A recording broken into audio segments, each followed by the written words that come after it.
Hello friends! As a designer, I'm sure it comes as no surprise that I consume a lot of interior design content, and my algorithms are pretty design focused. But when I watch YouTube with my husband Adrian, we're often watching from his account, which is not so design focused. And I always find it really interesting to see the difference between the homes that show up on my feed and the homes that show up on his. On his feed, I noticed some very clear patterns being followed. It's a lot of very clean contemporary interiors, a lot of beige, a lot of big box furniture, mass-produced art, a lot of wood slat walls, and very little individuality. Seeing these interiors makes me realize that I think there's a really big disconnect between what designers are suggesting people do with their homes and what people are actually doing. And then there are the comments I see on my videos talking about the inspiration images I share, about how these are not realistic or attainable or how expensive they would be to achieve. And I get that because I don't live that way either. I live in a basic builder grade suburban home just like so many of you. So how do we bridge that gap? How do we take those aspirational images that we love but feel so out of reach and translate them into something more realistic? Something that can help us elevate our basic cookie cutter spaces into something more. Well, that is what I want to talk about in today's video. What are some tangible, approachable ways to make our homes feel better? More unique, more inviting, and more like us. So if you want more from your space but you're feeling stuck, I'm here to help you get unstuck. There is more potential in your home than you realize, so let's figure it out. You don't have to settle for basic anymore. Okay, let's get into it.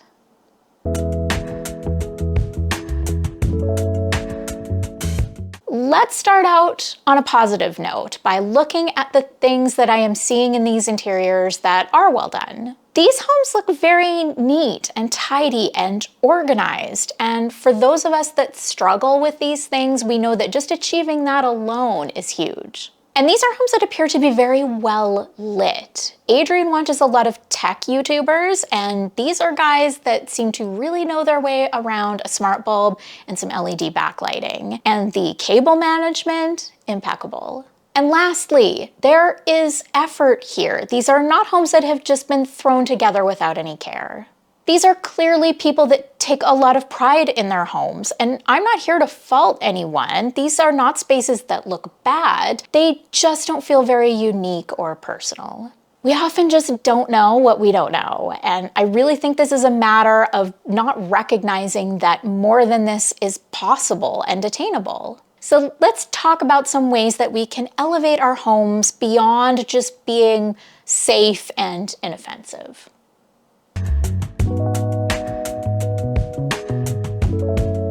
Go seeking interior design inspiration and you're gonna find it. YouTube, Instagram, Pinterest, it's everywhere. And your reactions are going to be rather immediate. We usually know pretty instinctively what we like and what we don't.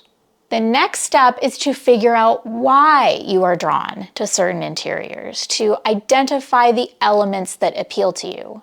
If it's big, beautiful windows and vaulted ceilings, that's probably not going to be of much use to you in your studio apartment with 8-foot ceilings. But maybe it's the wall color, and maybe that's a color that you could incorporate into your space. Or maybe it's an interesting piece of furniture that's grabbing your attention, and maybe that inspires you to look for a similar piece yourself. The point being that even an interior that feels completely unattainable could still be a great source of inspiration. Instead of focusing on the elements that are not realistic for you, seek out the ones that are.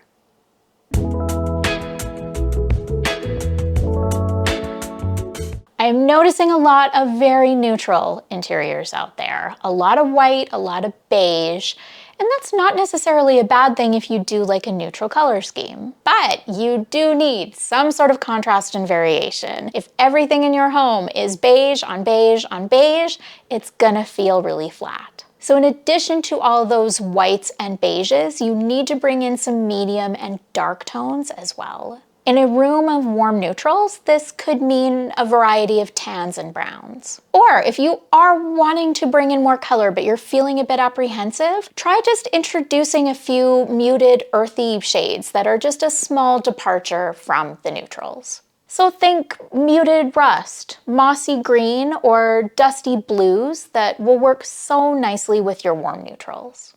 And you can start small. Color does not have to mean a huge commitment.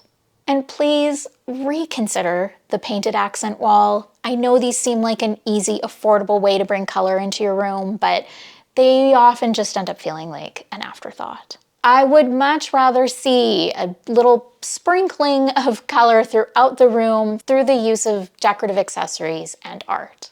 And while we're on the subject of art, please refrain from buying your art from the same place as you're buying your furniture. Mass-produced art is not doing anything for your space. It's just a way to fill an empty wall. There are so many great sources for affordable art. Student art sales can be an excellent source for original art. Or, of course, there's always Etsy. If you have some decent photography skills, you could even print and frame your own photos. Or if you don't, look at thrifting some cool books. You could frame some of the images from those. And keep an eye out for used art sales. The local Rotary Club here does a big secondhand art sale every spring, and the prices are ridiculously good. Don't settle for the same basic stuff that everyone else has. Art is such a great way to express yourself and bring your personality into your space.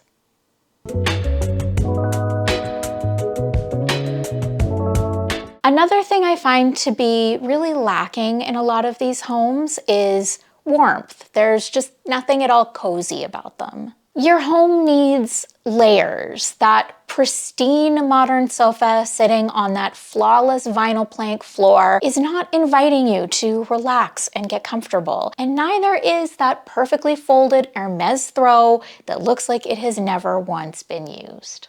Bring in some texture, a rug, maybe some throw pillows, a blanket that you'll actually use.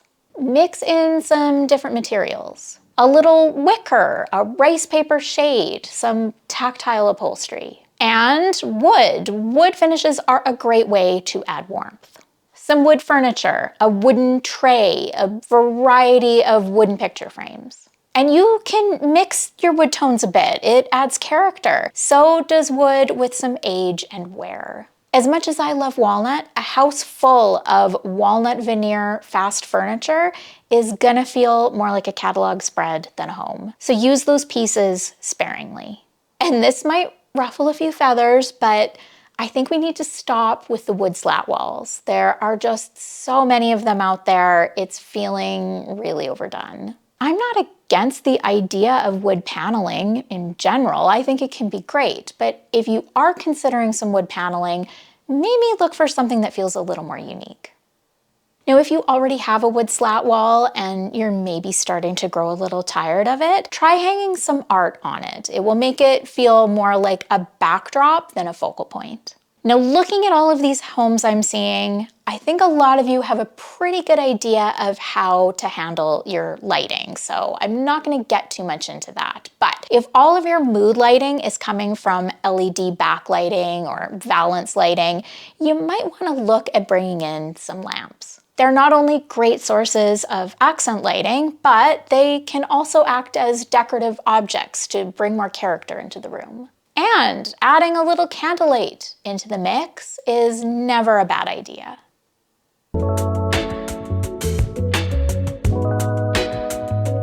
Okay, let's talk about the way in which it seems so many people go about buying their furniture. It's a lot of cheap, mass-produced stuff that they're buying at the same big box stores they're buying everything. And Trust me, friends, you don't have to settle for this.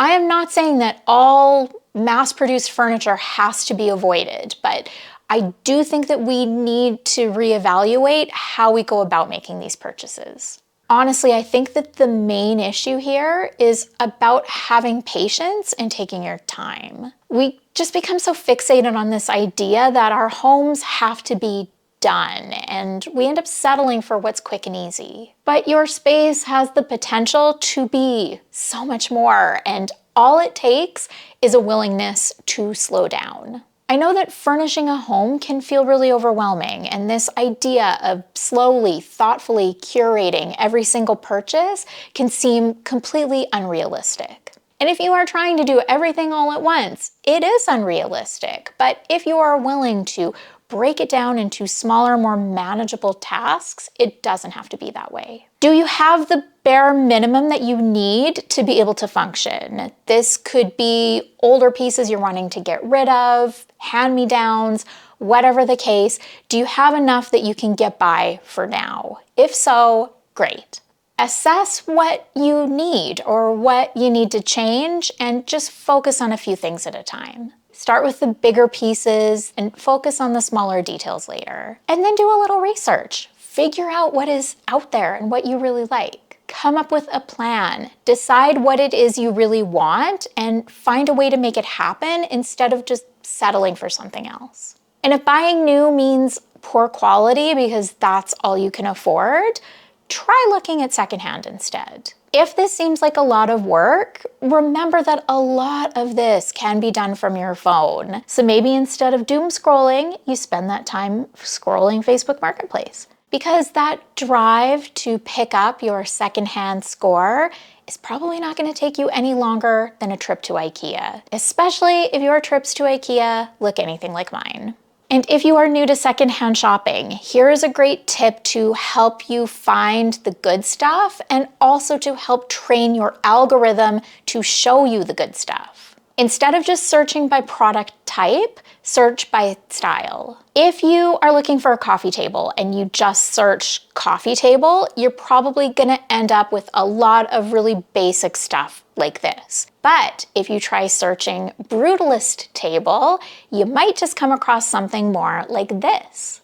So try searching terms like vintage or antique or whatever style it is that you might be interested in. So it could be mid-century modern, Art Deco, Bauhaus. And if it shows you stuff you think is cool but you maybe don't need, save it anyway because that's going to help train the algorithm to know what it is that you like. Okay, now back to the big box stores. As I said, you don't have to avoid them completely. I have IKEA in my house too. In fact, if you are going to be buying fast furniture, I prefer IKEA over a lot of the other retailers. At the very least, IKEA is designing their own product rather than just buying the same cheap knockoffs from overseas that all the other stores are buying.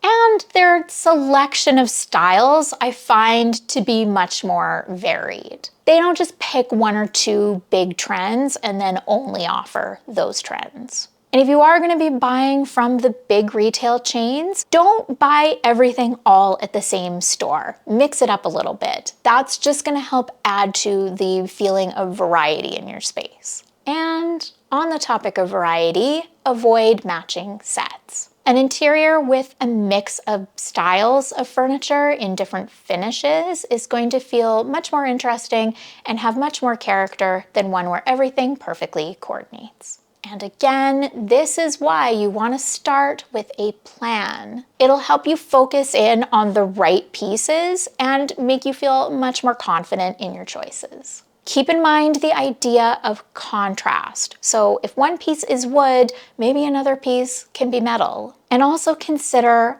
balance. If some of your pieces are quite heavy and low to the ground, then some of your other pieces might need to be lighter and leggier. Take your time and enjoy the process, and maybe even take a few risks along the way.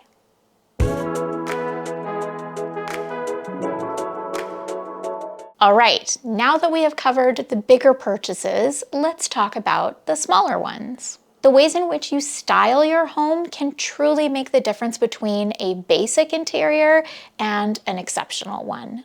It is one of the best ways to personalize your home and really make it feel like yours. Just like with your furniture, think beyond the basics. Don't just buy the same decor that you see everywhere. Look for stuff that's original and unexpected. So instead of yet another Tom Ford coffee table book, look for books that are actually of real interest to you.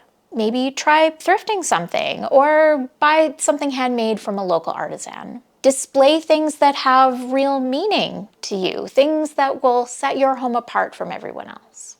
Your vinyl collection, your travel souvenirs, some of your favorite vintage finds. Have some things in your home that are old. A house where everything looks brand new often feels rather soulless. Age and patina bring life into a space. If you have already done the bulk of the furnishing and the decorating in your home and something isn't feeling quite right, you might not have to make any major changes at all. This might just be a matter of bringing more of your personality into the space.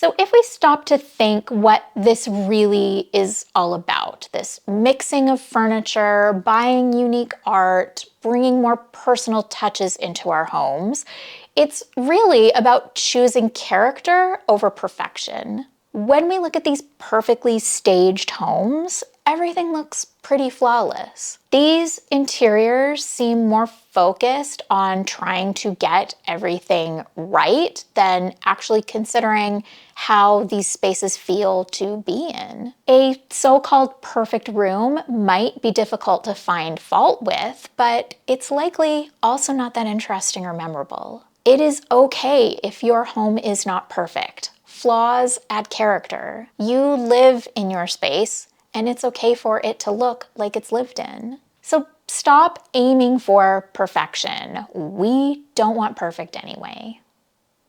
All right, my friends, that is everything I have for you today. Hopefully, I've been able to provide you with some helpful advice on how to make the aspirational more attainable. If you are struggling to create something beyond basic with your home and there's a challenge that you're facing that I didn't cover in this video, leave me a comment. Maybe there are more future videos to be made on this topic. Thank you all so very much for being here. I hope we see you again at the next one, and bye for now.